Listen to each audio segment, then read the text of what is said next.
This video was produced in collaboration with the wonderful channel Historiograph. A little bit more about them at the end of the video, but any similarities are therefore very much intentional. The city of Brugge, often pronounced Bruges in English, much to the dismay, I'm sure, of our Flemish-speaking listeners, has been around for a long time, on and off at least, with the current period of settlement dating back to the 9th century AD. And once it grew, the natural tidal inlet it sat at the head of made the city incredibly wealthy and very important for over 3 centuries. But by the 16th century, this natural inlet had begun to silt up, and other ports, such as Antwerp and Rotterdam, began to gain prominence instead. Access to the sea was maintained, but the sea coast itself became a steadily more distant thing. But in the late 19th century, an attempt was made to revive the city's fortunes, and a new port facility was constructed and named Zeebrugge, quite literally, Brugge on sea, which was linked to the city's own port facilities by a large canal. This supplemented a much older and smaller 17th century canal that linked Brugge to the port of Ostend. Brugge had access to a number of other canals, but these were the ones that gave direct access to the sea. The work connecting Brugge to its new seaside twin was completed just as the dreadnought race kicked off, and a decade later the Imperial German Army swept past and occupied the area in the opening stages of World War I, before the so-called Race to the Sea established a front line about halfway between Brugge and Dunkirk, which, with a few minor changes, was pretty much where the front lines would stay for most of the subsequent conflict. Fairly quickly, German High Command realised what an opportunity this afforded. The port facilities were admittedly a bit too restricted to safely operate capital ships from, but they were perfectly able to support U-boats, torpedo boats, and destroyers. With the Netherlands neutral and Dutch ports thus denied to them, the next nearest major German-held port was almost 300 miles sailing away in Wilhelmshaven, with the smaller Borkum only a fraction closer. For these small attack craft, reducing their there and back sailing distance by over 600 miles would significantly extend their operational range or their time on station, as well as bypassing some of the British patrols and defences in the southern reaches of the North Sea, as well as offering the opportunity of a much more rapid sortie against the British coast and Allied shipping in the Channel when this was called for. Thus, in March 1913, the Flanders flotilla was formed, with flat-pack U-boats being shipped across the land, later joined by other submarines that slipped in via the more conventional method of sailing there, along with an increasing number of surface craft, starting with small torpedo boats, and eventually what the Germans were still calling torpedo boats, but which we would recognise as destroyers. All of this didn't go unnoticed by the Allies, and there would be a gradually escalating series of clashes between the ships of the Dover Patrol and Harwich Force against those of the Flanders flotillas. Minefields and nets were also deployed to try and counter the U-boat sorties, and the Germans in turn built a number of heavy coastal artillery batteries to prevent the Royal Navy from just shooting up their seaborne flank, and the 2 port exits at will, which had initially been attempted in 1914. Right from the very start, various options were considered for the neutralisation of the ports and the attendant German naval elements. Broadly, these fell into 3 categories: troop landings to physically capture and wreck the ports with demolition charges, naval bombardments against the lock gates, and blocking the canals by some method, usually using sacrificial block ships. The first idea, of the troop landings, was rejected several times due to both a shortage of trained personnel and the fact that any large-scale landings behind German lines, but so close to the front, would almost inevitably face a massive counterattack that they in turn would be very unlikely to be able to withstand. It also tended to attract somewhat more radical thinkers who spoke of things such as using the landings as a stepping stone to actually advance into German-held territory.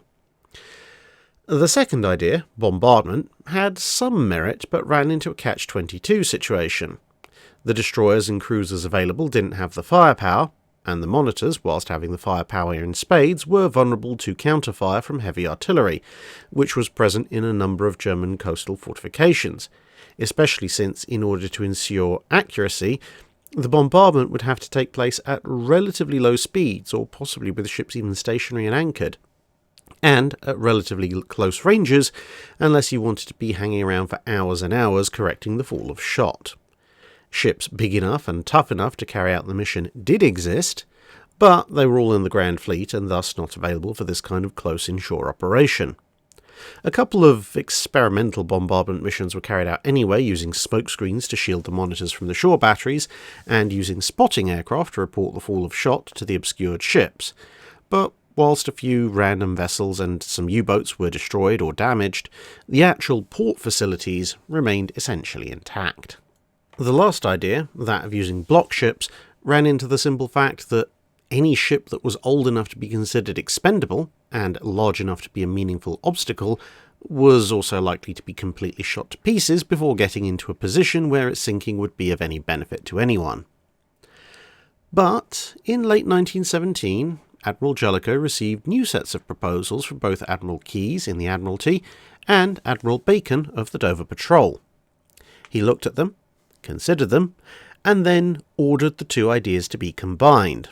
The operation that emerged called for a use of all three options at once: a bombardment to occupy the shore batteries and do what damage to the ports that it could, along with landings to occupy and destroy local defences, all of which would in theory clear the way for a number of block ships which would then be sunk at the narrowest point of the canal, along with an explosive-laden submarine which would blow up a bridge that connected the outer mole to the land, which would prevent German troops from overwhelming the landing forces that had to take out the gun positions on the mole itself.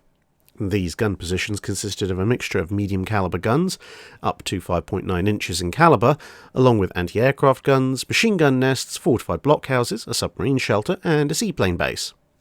Oh, and the Germans had also removed all the marker buoys that showed the latest positions of the ever-shifting sandbanks. And that was just for Zeebrugge. Recognising that closing off the larger canal wouldn't stop the German sorties from Brugge entirely when they had another access to the sea, another force would be assembled to attack Ostend. The preparations were set in motion for an assault in April 1918, with volunteers from across the Royal Navy to fill some of the more difficult positions.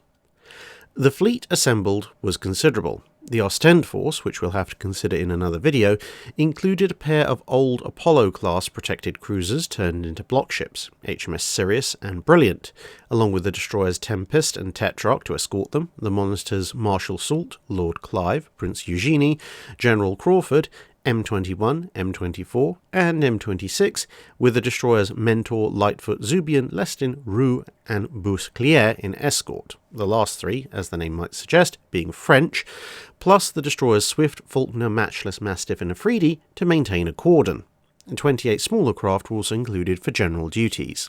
The Zeebrugge force, which is the main focus of our consideration today, consisted of three more Apollo-class cruisers turned into block ships: Thetis, Intrepid, and Iphigenia, the cruiser Vindictive, and the ferries Iris II and Royal Daffodil, all of which were acting as troop transports, plus the converted demolition subs C1 and C3, the monitors Erebus and Terror, and the escorting destroyers Phoebe, North Star, Trident, Mansfield, Termagant, Truculent, and Manly, and the outer cordon of destroyers being made up of the Whirlwind, Mings, Velox, Morris, Morsum, Melpomene, Scott, Ullswater, Teaser, and Stork, all of which was coordinated from the cruiser HMS Attentive, plus a minesweeper, 18 coastal motorboats, and 33 motor launches, the latter of which were used to move men around, such as from the block ships once they'd been scuttled, as well as maintaining the smokescreen as they carried smoke floats, with the whole operation commanded from the destroyer HMS Warwick. A first attempt was launched on April 2nd, 1918, but when the ships arrived offshore, the wind was in the wrong direction and would have dispersed their smokescreens, and the smokescreens were needed to protect the ships from the German heavy coastal batteries, and so the whole thing was called off for the moment. The two ferries, in particular, had been equipped with armour plate, and Vindictive had been incredibly heavily modified to carry additional guns, howitzers, flamethrowers, and machine guns, as well as troops. The idea being that when she went alongside the mole, with one of the ferries helping to keep her right up against it, she would act as both transport and fire support base to sweep the German troops away from ahead of her own landing parties. The fleet used the intervening time to improve preparations on the ships and conduct more training, and so on the 23rd of April they set out again, given the high casualties that were expected, orders had been given that all crews were to be reduced to a minimum, and boats were accompanying the fleet to sea for this purpose. But when the time came, mysteriously no surplus personnel could be found aboard. Baffled, the allocated craft returned empty to Dover, only for a motley collection of sailors and civilian workers to shortly thereafter emerge from various hiding points all across the small fleet, and begin asking for something to do, or a rifle and ammunition to let them help in the landings. Faced with something of a groundswell fait accompli, the commanding officers in question simply began to supplement their original forces as best they could with these impromptu volunteer reinforcements. By 23:30 that night, the motor launchers had established a smokescreen, and the action began in earnest. With almost 36 small craft running about dropping smoke floats, the Germans had noticed that something was up and opened fire, but thanks to the combination of smoke, darkness and high speed, the boats themselves escaped major damage, although a number of smoke floats were hit and sunk. Luckily, this had been anticipated, and so many floats had been dropped that even the loss of a number of them didn't actually compromise the integrity of the smokescreen. But soon enough, luck began going against the attackers in the shape of a change in wind direction. Previously, this had been coming in from the northeast and blowing the smoke onto the mole and into the eyes of the German defenders. It now shifted to come from the south at 23:56, and suddenly the screen was being blown out to sea. The German searchlights were now unimpeded, and star shells began arcing into the sky in considerable numbers. This was all happening at point-blank range, close enough that enterprising troops with a good aim could engage the defences with their Lee Enfields, and the German guns on the mole opened up on Vindictive at the same moment that every gun on the old cruiser, whether original or recently fitted, opened up as well. It was almost impossible for either side to miss, and Captain Carpenter called for an increase in speed whilst turning his ship slightly so that it was now closing at 45 degrees. This meant that more of the ship was exposed to enemy guns compared to the more direct run-in he'd previously been on, but more of his own weapons could also reply, and it was said that one could almost have walked the last 300 yards between the ship and the mole at this point on the horizontal curtains of lead and steel that were ripping back and forth. Engineer Commander W.A. Burry, who was aboard HMS Vindictive, recounts the following. When we were about 15 to 20 minutes off the mole, the Huns fired a very bright star shell which lasted about half a minute, and showed up what there was to see, mostly smoke. I had been standing at the top of the ER hatch watching the effects of the Monitor's bombardment, and as soon as the star shell died out, I went below. There were several shots fired then at us, from where I don't know, but of course we didn't reply. Before we got alongside, several shells hit the forepart of the ship. Captain Hallahan, Royal Navy, was killed on top of the ER casing, and Colonel Elliott and Major Corner, both of the RMA, were killed on the forebridge. While we were manoeuvring the engines alongside, we were rather badly gassed down below, but the use of gas masks rendered it fairly innocuous. The torpedo netting in the uptakes arrested splinters, and no damage was done to the machinery. In the meantime, a perfect bedlam of hell broke out all around, and the old ship shook all over. It was impossible to say which were Hun hits and which were our own explosions.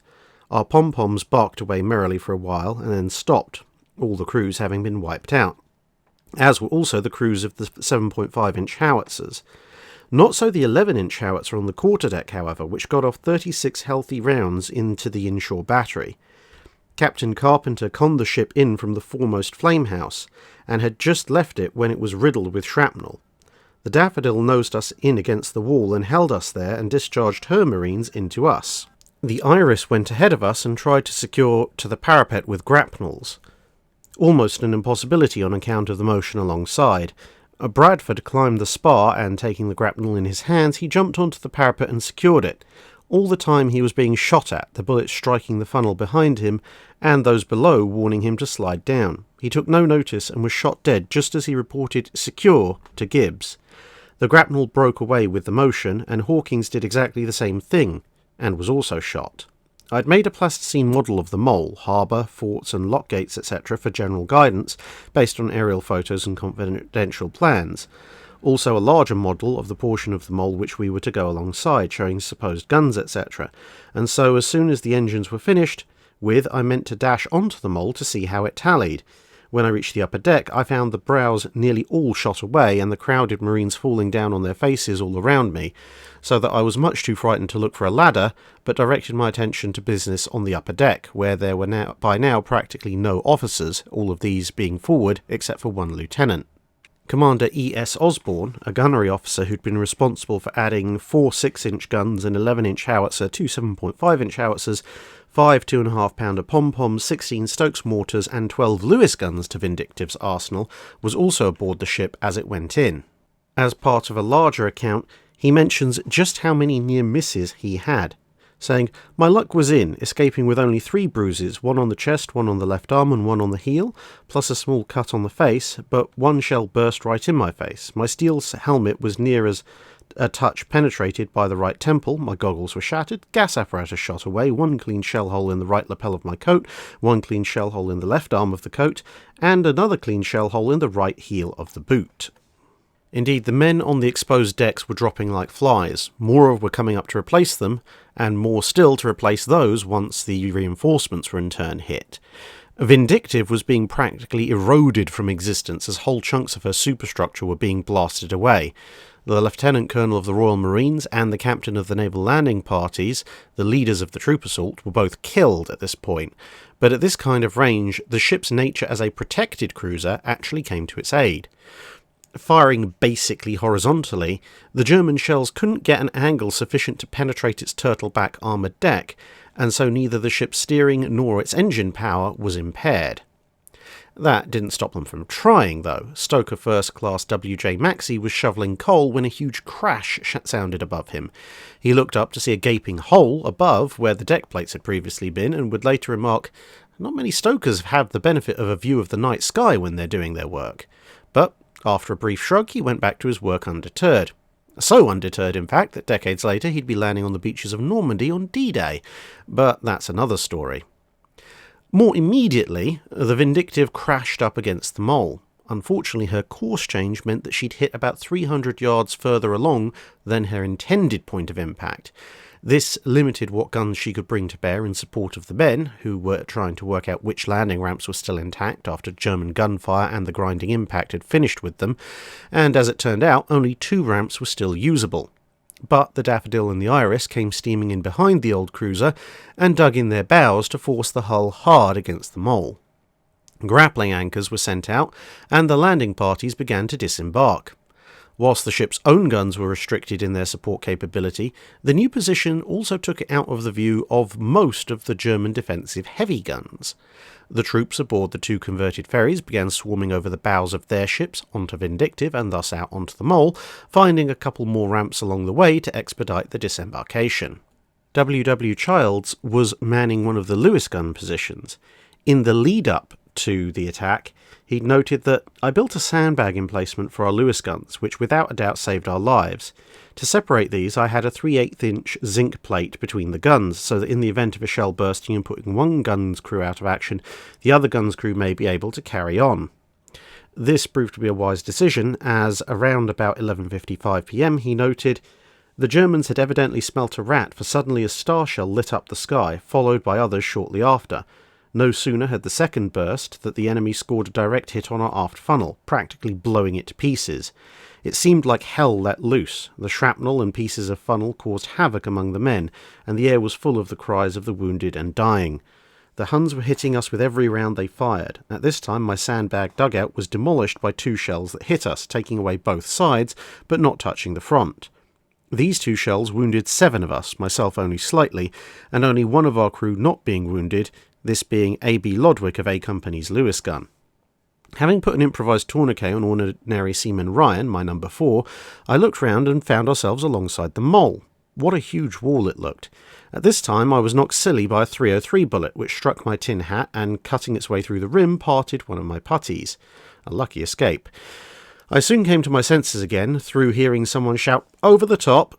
Having lost A.B. Lodwick in the struggle, Mackenzie and myself, the only 2 remaining of our crew, made our way towards the landing brows, but we were greatly hampered by the weight we were carrying. The weight being as follows: Mackenzie had the Lewis gun and 8 trays of ammunition with 47 rounds in each tray, plus a revolver and 100 rounds for that, spare parts of the gun, gas mask and shrapnel helmet, all told about 100 pounds in weight. Myself, with 16 trays of Lewis gun ammunition, a rifle and 2 bandoliers of 50 rounds each for the rifle, 2 Mills bombs, an electric torch, wire snippers, a gas mask and a helmet, about 142 pounds. With this weight, you can guess we could only struggle along. The Vindictive was rolling pretty heavily owing to the swell. She was fitted with 16 landing brows, but in going alongside the mole, all but 2 were smashed up, either by shell fire or the heavy seas. Over these 2 we clambered, waiting for the roll to hop onto the mole. Having landed, Mackenzie and I advanced toward the end of the mole, our objective being to fire upon some 5.5-inch guns about halfway along. After about 50 yards, we dropped down and opened fire. Here our misfortune dropped in again, for the Germans scored a direct hit on our Lewis gun, blowing it out of our hands. This was bad luck, as at the time it was doing glorious work. Mackenzie was severely wounded, again. The Lewis gun ammunition now being of no use without the gun, we threw the trays into the sea, thereby relieving ourselves of some of the weight, and we reverted to secondary armament. Mackenzie his revolver, myself my rifle. This was better than nothing, so we opened fire on some Germans who were escaping from shelters underneath us and were trying to reach the destroyers on the opposite side of the mole. Had these Germans remained where they were, they would in all probability be alive now, but panic reigned among them and they were shot down or bayoneted. We now advanced further and came across a concrete sentry box. In here we found some Germans who made a rush for it. In making a point with my bayonet at one of them, my blade finished up like a corkscrew. All of a sudden there was a terrific explosion, which we surmised was the submarine C3 blowing up. We guessed right. It seemed as though the flames would never stop going upwards. We then saw our block ships go steaming in to block the canal, and great cheers were given. Shortly after, a succession of Ks in the Morse code was sounded on Daffodil's siren. This was the signal to recall all men on board again. This signal should have been sounded by the Vindictive, but owing to her siren having been blown away, she was unable to do so. Our senior officers, Captain Hallahan and Lieutenant Commander Harrison, having previously been killed, Lieutenant Commander Adams took charge and gave the order to retire, each man as far as possible helping a wounded man back. As you can no doubt tell from that account, casualties amongst the landing forces were rising rapidly. The swell had made the boarding ladders from the ferries to Vindictive collapse, and they had to be reset repeatedly, and the anchors and cables needed to be taken ashore to further secure the cruiser, but almost everyone who tried ended up either dead or wounded. As what German heavy guns could bear got the range, the ship itself began to take further heavy hits once more, and some of the gun positions started to go silent. The landing parties also came under fire from German destroyers, which were moored on the other side of the mole, as well as numerous machine gun nests. Various charges against the heavy guns were made, but many of those were repulsed, the extra 300 yards that the Vindictive had carried from its planned landing point turning out to be largely open areas of the mole that were raked by searchlights, which made attacks similar to the charges of the Somme, both in their futility and their casualty rate. Except here there was only hard stone, so not even the small hope of finding cover in a shell crater. Miraculously, somehow, some of the attacks managed to at least kill enough of the gun crews at their target position that the German guns began to fall silent in turn. One unexpected benefit of this constant back and forth was that all attention was focused on the rather incongruous infantry battle that was developing on the mole, to the extent that the Germans completely missed the approach of Intrepid, Iphigenia and Thetis, the 3 block ships, as they edged around the end of the mole at 20 minutes past midnight and headed off into the harbour. Further down the mole, the submarines C1 and C3 were being towed into position, with a kind of crude autopilot being rigged so that the subs could be released and sent on their way without anyone having to ride 5 tons of amotol at the bridge from the mainland whilst the submarines were under fire. However, the tow rope of C1 broke and the submarine went aground. Whilst efforts were being made to get the crew off of this, it left C3 alone to complete the task. Lieutenant Sanford, in command, decided that with only one chance he wasn't going to risk it all on some untried clockwork and gyroscopes, and instead stayed aboard with his skeleton crew and rammed the sub into place manually, much to the amusement of the German sentries, who presumed that the sub was trying to sneak under the bridge and had managed to get itself stuck. But now the crew piled out into a boat, which then turned out to have a broken propeller shaft, and with Lieutenant Sanford having lit the fuse, they rowed with considerable enthusiasm, only to come under gunfire from the sentries, who now had something to shoot at with their rifles.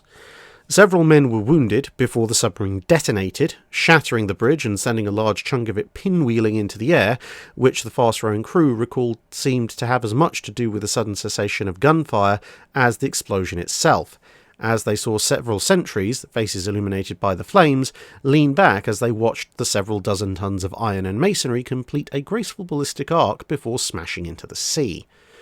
It wasn't a moment too soon either. A column of German reinforcements, exactly what the demolition was supposed to prevent, was indeed inbound at the time, although somewhat unbelievably, several different eyewitnesses reported the new arrivals, all on bikes and cycling for speed, appearing to have missed the gigantic explosion, or else thought it wasn't relevant to their interests, and they then spotted the entire column riding straight off the broken end of the bridge and into the sea. Once again, it's the kind of thing that would only happen in war, and if it wasn't for the fact that multiple eyewitnesses reported this, I wouldn't be recounting it. With the block ships making their way across the harbour, it was time at last for the infantry to leave. But this was easier said than done. Many groups were pinned under fire, and others were trying their best to bring all their dead and wounded back with them. But under covering fire from the Vindictive's remaining guns, as well as covering fire from their own comrades who still had ammunition, the landing parties were eventually back aboard and the 3 transport ships could withdraw. They came under fire, as they pulled away, from shore batteries that hadn't been suppressed. Unfortunately, a motor launch turned up and laid yet another smokescreen, which would save the 3 ships from the worst of it, although the Iris would take a number of heavy hits, including one that sent demolition charges flying over the decks that had suddenly been set alight by the very same shell explosion. Able Seaman Lake would earn a CGM for his quick thinking as he danced through the flames, throwing burning explosives overboard at the cost of severe burns to his hands. Inside the harbour, the 3 block ships were aiming for different missions. Thetis was assigned to ram the lock gates, whilst the other 2 were to block the channel. The idea being that the broken lock gates would drain the canal, stranding and possibly damaging ships within, which could then not be refloated until repairs to the gates were done, which would then be complicated by the fact that the channel was blocked by the other 2 ships anyway. Unfortunately, the winding down of the landing actions, and her position in the lead, meant that Thetis came under relatively heavy fire pretty quickly, and then ran into an anti-submarine net, which she broke through, but also carried with her. Between the steel netting fouling the propeller shafts and the constant gunfire, she soon lost power and started to drift. One engine was briefly coaxed back into life and she was guided into the dredged channel within the harbour before demolition charges sent her to the bottom, whilst her own guns exchanged constant fire with the remaining gun batteries, as even the dredged channel was not that deep and her upper decks remained above the water. But she had drawn most of the attention of the enemy guns and thus cleared the way, so it was only as they closed the final few hundred yards to their target that Intrepid and Iphigenia came under serious fire. The latter was actually helped by this as she tried to edge into position when a German shell severed a major steam pipe, which instantly concealed the ship in a cloud of vapour. Intrepid found the canal was a little narrower than had been anticipated, thanks to silting up along the side, and despite their best efforts, they couldn't get the ship to go fully broadside on. So they made the best of it and blew their charges, whilst a small flotilla of motor launches buzzed around picking up the crew. Just off their stern, with the steam cloud dissipating around their sister ship, it turned out that Iphigenia had managed to catch somewhat better luck and was in fact most of the way across the canal as she settled. Whilst the motor launchers were making their way back out, the German gun batteries were being occupied by the fleet's destroyer escort, which had been trying to keep fire off of the landing and block ships the entire time. This exchange of fire would lead to the only non-intended loss of the night, as the destroyer HMS North Star took several punishing hits after emerging on the wrong side of a smokescreen and would subsequently sink. Also worthy of mention were the motor launchers and coastal motorboats. Their assigned jobs were, as we said before, smokescreen laying and transport of the crews from the block ships, but a number were witnessed playing tag with the shore batteries trying to take the pressure off of the larger ships, edging out of their smokescreens, drifting close enough to the guns to engage them with whatever small weapons they might happen to have on hand, and then surging away again in a cloud of smoke just as the heavy guns had repositioned themselves to try and shoot at them, sometimes chased by the splashes of some initial salvos. The scale of risk involved can perhaps be appreciated by the fact that approximately 1/3 of the 1,700 men involved in the operation became casualties of one sort or another. Sources disagree on exact numbers, but it was something approximating 200 to 250 dead and 300 to 350 wounded, being the average of the numbers recorded. Unsurprisingly, with so many things happening at once, there were numerous actions worthy of recognition, and Victoria Crosses were awarded by ballot rather than for individuals to avoid the impression of too many being given for a single action. A total of 8 would eventually be given after the ballot choices were voted on by the men from the units or ships so nominated. Able Seaman Albert MCKENZIE was given a Victoria Cross for providing effective supporting fire with the Lewis machine gun that he carried forward, as most of his landing party was shot down around him, only ceasing fire after himself being severely wounded. Captain Carpenter of the Vindictive was given the award for his command of the ship and his subsequent leadership as the vessel was alongside, as he walked the decks giving orders and helping out where men had fallen, even as his ship was being picked apart around him. Lieutenant Commanders Harrison and Bradford, leaders of the landing parties, would receive posthumous Victoria Crosses for their actions taking their men ashore. Sergeant Norman Finch of the Royal Marine Artillery, who was second in command of a number of light cannon and machine guns installed in Vindictive's foretop, provided excellent covering fire until the Germans blew up the position with 2 heavy shells, which left the badly wounded Finch as the only man both alive and capable of any movement, upon which realization he dragged himself over to a still operational gun and resumed fire until the Germans blew up the foretop again and put the guns out of action completely. He somehow contrived to survive this as well, but was unable to find a working gun and had to wait to be rescued. Captain Sanford of the C3 was awarded his medal for ensuring that his vessel carried out its mission against the odds, whilst no doubt saving the lives of dozens, if not hundreds of men, by preventing the German reinforcements from getting through. Captain Bamford of 4th Battalion was given his medal for his leadership, which appears to have consisted of leading his men from the front, making sure they had a strong point established under cover on the mole, before then leading the charge across the exposed stone and concrete to silence one of the batteries, despite significant German attempts to stop him going on all the while. And finally, Lieutenant Commander Percy Dean commanded Motor Launch 282 during the evacuation of the block ship cruise, where he managed to take on over 100 men, bearing in mind his 86-foot craft had a usual crew assignment of 6, all the while under heavy fire from all sides, and then managed to steer the craft out of the harbour using the engine alone when the rudder broke, and then, having cleared the harbour, was told that there was a man in the water further back, and so promptly turned his craft around and went to pick him up. In addition, 21 Distinguished Service Orders, 29 Distinguished Service Crosses, 16 Conspicuous Gallantry Medals, 143 Distinguished Service Medals, and 283 mentions in dispatches were awarded to all ranks. Much has been made of the supposed effectiveness, or not, of the raid, but an evaluation of both sides' reports in the immediate aftermath shows that the blocking of the canal was initially successful. The route from Brugge to Zeebrugge was completely blocked. However, the Germans were soon able to bypass the blockage by demolishing a number of piers and dredging a new channel around the ships, clearing part of the silt which had been preventing Intrepid from swinging fully into place during the operation itself. This would allow U-boats to resume passage through, albeit only at high tide, but the destroyers and torpedo boats could not proceed, at least for the moment. And so, in the end, the operation could be counted as a qualified success, but also admittedly one that the Germans were able to a degree to overcome in relatively short order. Now, if you'd like to see that raid happening almost in real time with animations showing where the ships are going, give you a better idea about how everything happened, then I highly recommend you go and watch Historiograph's video on the same subject, because as I said at the beginning of the video, we have collaborated on this particular production. He has a fine body of work to consider, some of which you can see here on the screen right now. And also, funny story, a few people have written in over the years saying, you know, Drac, your title on the little splash screen in the intro is spelt wrong. It's spelt Historiograph.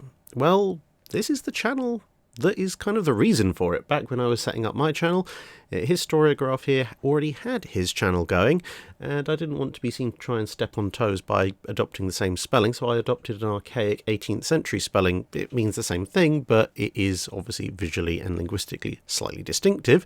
So for those of you wondering why my channel's logo says historiography instead of historiography, well, now you know. But in all seriousness, it's been an absolute pleasure to work with him, and hopefully we'll be doing that again at some point in the future. And as you can see, there are some videos in his recent releases that have been covered on this channel as well. Coronel, Falkland Islands, and some that haven't, along with some more modern things like the Falkland campaign in 1982. So definitely go check out his channel. And once again, thanks everyone for listening, watching, and hope to see you again in another video.